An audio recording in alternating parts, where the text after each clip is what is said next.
Hi, my name is Emma Hoffmeister, and I created an advocacy page for women's wellness on contraception. I would also like to start out with, hey men, Hi, my name is Emma Hoffmeister, and I created an advocacy page for women's wellness on contraception. I would also like to start out with, hey men, this information is important for you to know as well, so stay tuned. A large focus of the page is on birth control benefits, faults, and rights. I am advocating for a society where talking about contraception openly is not shameful or embarrassing. I hope to allow people to have an open conversation about contraception and the political, social, and economic issues surrounding it. What I am going to talk about in this presentation is why we should be talking about contraception, how we can talk about contraception, the advocacy page, and how to get started within the conversation. So why should we be talking about contraception? There has always been a dreaded taboo about sex. Parents never want their kids to grow up and have sex, and children tend to want to ignore that their parents had sex to have them. So here I am breaking the news. Sex happens, and it's completely natural. In fact, according to Johnson Clark T., 98% of women in the United States have used some form of contraception during their lifetime. Any form can be condoms, birth control, IUDs, the shot, etc. And in 2015, 62% of those 98% was within the reproductive age and were using birth control. This equates to about 11 million women. For such a commonly used product, why is it not talked about more often? How can we talk about contraception? Well, flashback time. Think about high school and sex ed class. Did you have one? Did they tell you only about abstinence? Did they talk about birth control? Did they separate the boys and girls for the birds and bees talk? Have you ever gotten a sex talk? A good start to talking about a topic that may be uncomfortable is to reflect on what you feel you do or don't know about the topic already. There is school systems that don't talk about sex, or ways to conduct the activity safely.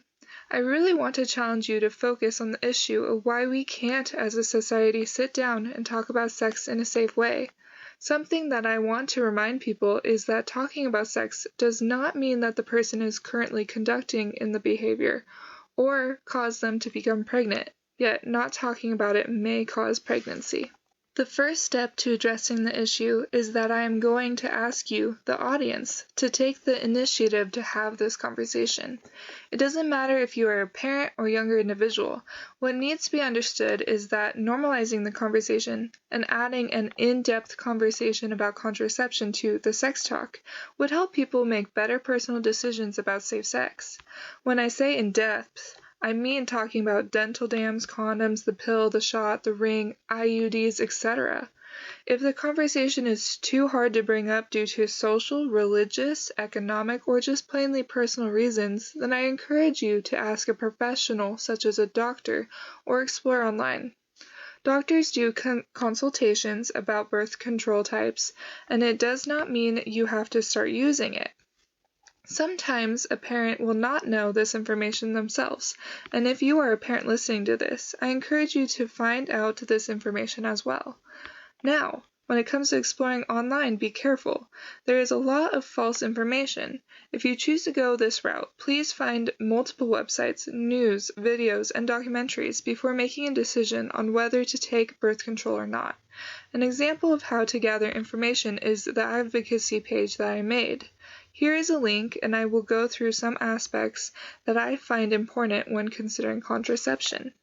I am going to start with the history of birth control with the trailer of Sex Explained Birth Control for an overview of the history, different types, and symptoms of birth control. We're not sure why this shape became the universal symbol of love, but one leading theory is that it came from the silphium pod. So valuable across the ancient Mediterranean, it was printed on the currency of the only place they grew, the Greek colony, Cyrene. It was exported around the region for all kinds of medical uses, and one in particular. Soranus of Ephesus, the foremost gynecologist of his time, advised women to drink silphium juice once a month, since it not only prevents conception, but also destroys any already existing. which means our modern heart shape may derive from an ancient kind of morning after pill. But for most of human history, birth control was a lot less refined. There were early condoms made of animal intestines that were washed and reused. And diaphragms. Early versions were just women putting various things up their vaginas. Wool, silk, crushed plants, or animal dung, depending on the available animal. In Egypt, it was crocodile dung. In India, dung of the elephant. We'll never know for sure how well silphium worked because it went extinct. But research into its likely relatives, like Queen Anne's lace and devil's dung, suggests it probably manipulated the hormone levels involved in getting pregnant. Scientists eventually figured out how to do that in a lab in the 1950s. And it's how nearly every new type of birth control has worked ever since. But this method isn't perfect. Weight gain, depression, acne. I was just bleeding at a low level for months. I would just cry over things that didn't make any sense. Cutting a cucumber, and I was like, why? This is the worst vegetable I've ever cut up before. It's been over 60 years since we invented hormonal birth control. Shouldn't it be better by now?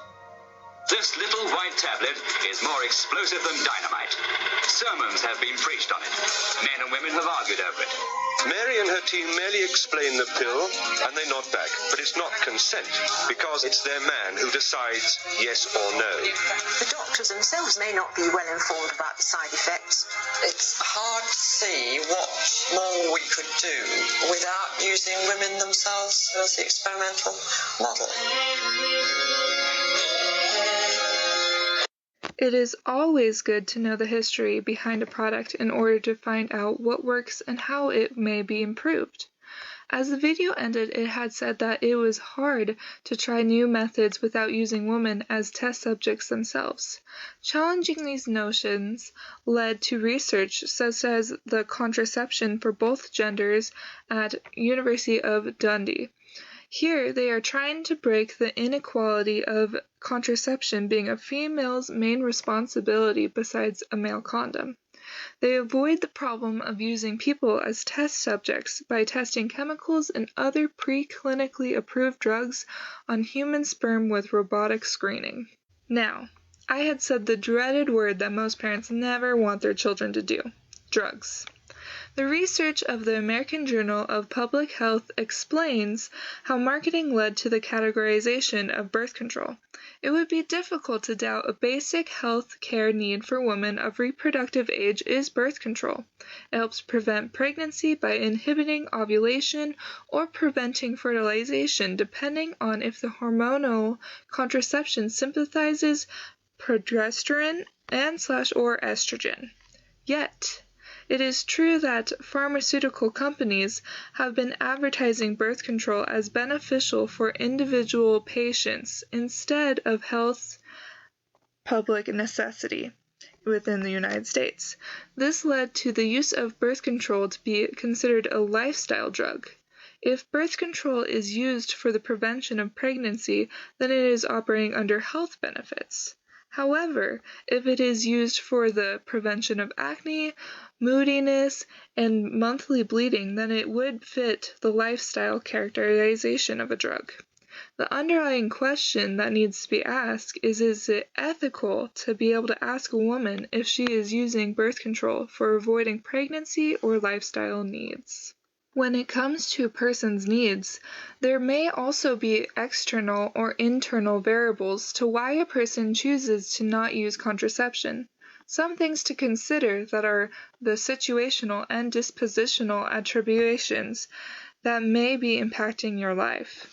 As the textbook Persuasion and Influence in American Life by Gary C. Woodward and Robert E. Denton, Jr.